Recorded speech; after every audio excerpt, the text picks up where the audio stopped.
48년 8월 15일이 광복절이에요. 광복절인데, 광복절을 잘 쓰셔야 돼. 이거를. 광은 빛 광자를 써야 되고, 복은 되돌아오다, 복귀하다, 원상복귀되다, 이런 복자를 써야 되지. 이제 이래야 되는데, 그걸 모르는 사람들은 이 복자를 갖다가 배복자를 쓴다거나 뒤집힐 복자를 쓴다거나 하면 진짜 망신다. 그걸 모르면 차라리 한글로 써야 돼요. 그래서 이 광복절을 쓸 때는 물론 광자는 뭐 빛광자인지 알겠죠. 근데 복자는 반드시 되돌아오다, 복귀할 때 이 복자를 써야 되는 거예요. 그래서 우리나라의 광복절, 우리나라가 지금 얘기하는 겁니다. 빛을 되찾은 날 광복절이에요. 빛을 되찾았다 하는 광복절.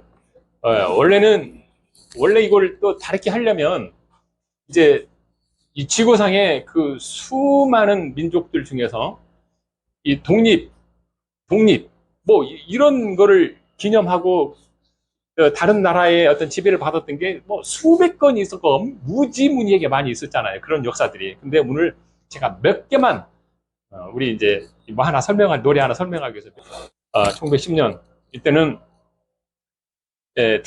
대한민국 제국이 일제히에서 지구상에서 사라진 그 해예요. 1910년이. 그래가지고 이거는 전 세계에도 있지 않았던 그 히틀러가 이 나치를 정말 그렇게 무자비하게 그 나치가 그 유대인들을 그렇게 학살하고 죽였듯이 그와 버금가는 또 하나의 이런 좀 사건. 뭐 대한민국이 뭐 무슨 힘으로 도대체 자립할 힘이 없었죠.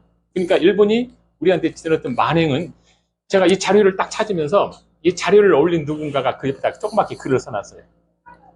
분노 유발주의.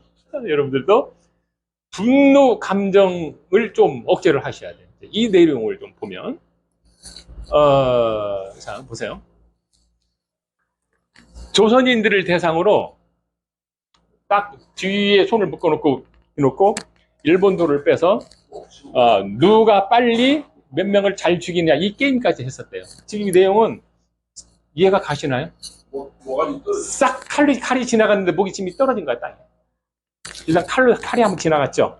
딱 스치고 지나갔는데 목이 떨어진 거야. 그걸 먹고 뒤에서 보고 묻고 그러고 있는 거야. 일본인이었습니다. 그리고 사람을 세워놓고 현장에서 총검으로 이 총에 착검을 한 걸로 그대로 일본이 이런 만행을 우리한테 조선인들을 이렇게 학살하고 죽였어요.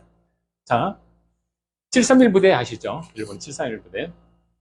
이 내용은 어떤 거냐면 임신한 여자를 몸에다가 매독균을 주입을 해갖고 그 아기까지 어떻게 반응이 되고 전이가 되는지 이걸 사람을 살린 채로 그 생체 실험을 했고 그 기록에 의하면 젊은 임신한 여자를 배를 절개를 해가지고 그 안에서 6, 7개월 된 태아가 꿈틀거리는 것까지 보고 깔깔거리고 웃었던 민족들이 걔네들이.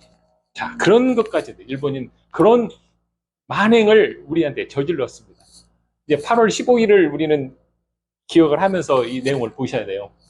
자, 그리고 이런 실험도 했대요. 사람을 가둬놓고 물만 먹고 얼마나 견디느냐 이 실험을 했대요. 그러니까 계속 물만 주는 거야. 근데 한쪽은 그냥 물을 주고 한쪽은 증류수만 주었대. 그러니까 물 마시는 사람은 한 45일을 기다리는데 견디는데 증류수만 주는 사람은 33일 만에 죽더래요. 근데 증류수를 먹은 사람이 마지막 죽어가면서 막 호소하는 게 맛있는 물 좀 달라고 그러더래요. 그걸 보고 깔깔거리고 이렇게 되는구나라고 생체 실험을 한 게 일본 사람들이에요. 그리고 사람을 동사 실험을 해요. 어떻게 얼면 어떻게 죽을까라고 동사 실험까지 하는 게 일본. 동사 실험까지. 조선인들을 대상으로 이런 생체 실험을 했습니다. 그리고 심지어 사람을 눕혀놓고 피를 싹 뽑아. 그리고 원심 분리기에 돌려가고 피를 완전히 짜내면 어떻게 되나 이렇게 또 실험을 했어요. 좋아요. 구독. 우리 민족의 대한제국은 1910년 일본에 의해서 강제로 병합되면서 지구상에서 대한민국은 사라집니다. 대한민국이라는 나라가 없었어요. 그리고 나라를 상실한 우리는 일본으로부터 독립을 쟁취하기 위해서 아까 제가 얘기했잖아요. 투쟁을 그렇게 했지만 역부족이었어요. 도저히 할 수가 없었어요. 그리고 드디어 우리가 이걸 잘 알아야 돼. 이제 이걸 왜 잘 알아야 되냐면 2차 세계대전이 터지고 미국과 연합군이 일본을 패망을 시킵니다. 그리고 1940년 8월 15일 날 일본 식민지로부터 우리가 해방이 돼요. 근데 사람들이 이 날이 광복절이라고 이 얘기를 해요. 광복절이 아니에요. 이 날은 해방된 날이야.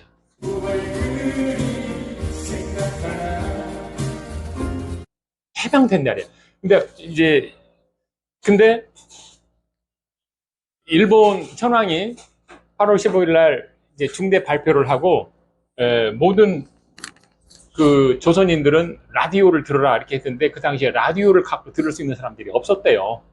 그리고 전파사에서 흘러나오는 걸 들었지만 너무 잡음이 심했고 일본 천황이 발표하는 그 내용은 황족 언어로 했기 때문에 거의 한문풀이로 이것을 듣고 풀어야 하는 거지. 그래서 이날은 일본이 항복을 하고 물러간 날, 해방된 날. 자, 해방은 됐지만 실제 우리나라의 어떤 주도권을 잡고 있는 건 미국과 소련이 아직도 가고 통치권에 있었어요. 대한민국 나라는 아직 없었어요. 그러고 세월이 흘러서 3년인 1948년 8월 15일이 광복절이에요. 8년 8월 15일에 대한민국이라는 주권을 다시 살려요. 이 날을 기념하는 날이 광복절이에요. 8월 15일이에요. 근데 사람들은 보통 어른들이 우리나라 사람들이 그렇대. 광복절이 무슨 날이냐고 하면 일본에서 우리 해방된 날이라고 잘못 알고 있는 거야. 이 날에 우리나라 주권을 찾고 대한민국이라는 이름을 다시 쓰기 시작한 이 날이 1948년 8월 15일이 광복절이에요.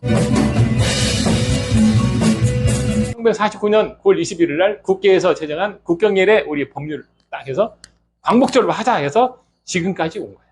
여기까지. 자, 이제 알으셨죠? 이거? 그리고 이게 정확하게 제가 설명하는 거는 어느 노래 하나를 설명하기 위해서 근데 알고 있어. 춤을 춘다. 이거는 우리의 땅을 내 땅을 다시 찾았으니 얼마나 그리웠겠느냐. 그 흙을 다시 한번 만져보자. 얼마나 기쁘고 좋았으면 바닷물이 춤을 추었을까. 이 내용이에요. 그리고 기어이 보시려던 어른님 버님 어찌하리. 참 이거 슬프죠. 정말 내 생전에 이 독립되는 일본 놈들이 물러가는 이것을 보고 죽었어야 되는데 그걸 못 보고 떠난 어르신들, 부모님들, 그리고 그 동시대에 살았던 우리 벗들, 내 친구들이 이거를 못 보고 갔으니 얼마나 원통하냐. 그 사람들에게 어찌하려. 이게 참 슬픈 거죠. 이 독립을 못 보고 떠났다 이거야. 그리고 이 날이 벌써 40년, 우리가 36년이지만 반올림을 해가지고 더욱더 강조한 거야. 40년 가까이 우리가 이런 핍박받으면서 살았다는 걸 강조하기 위해서 이 날이 40년이라고 했고 그 뜨거운 피가 엉킨 자취이다. 기리기리 빚을 내자. 기리기리 빚내자라고 얘기를 합니다. 또 마찬가지 바장조 이제 앞고 나오면 그리고 후매질 잊을 건가 지난 일을 잊을 건가 다 같이 복을 심어 잘 걷고 길을 낫게 하자. 세계 보람된 거룩한 빛에서 날이니. 자, 이 내용을 당시에 1950년에 정인보 선생님, 우리 독립운동가이자 정말 이 작사를 하시는 정인보 선생님께서 이걸 쓰셨는데 안타까운 거는 이렇게 해서 이 노래를 만들었어요. 이 노래를 만들고 우리가 1950년 우리가 8월 15일 광복절 기념 행사장에서 이 노래를 부르자라고 얘기를 했어.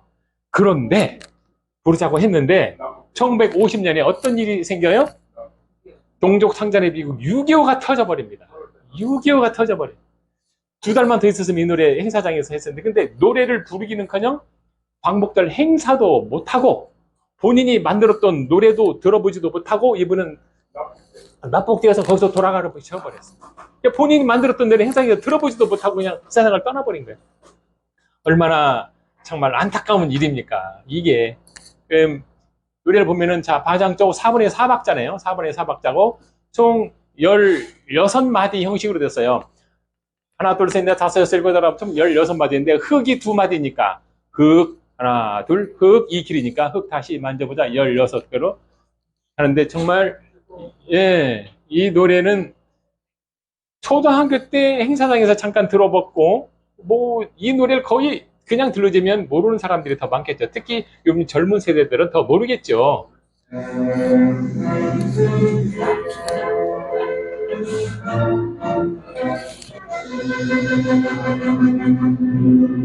다시 만져라 바닷물 덕속을 준다 너희 보시려고 다른 빛과 빛받지마니 내 맘에서 지쳐 뜨거운 빛과 빛이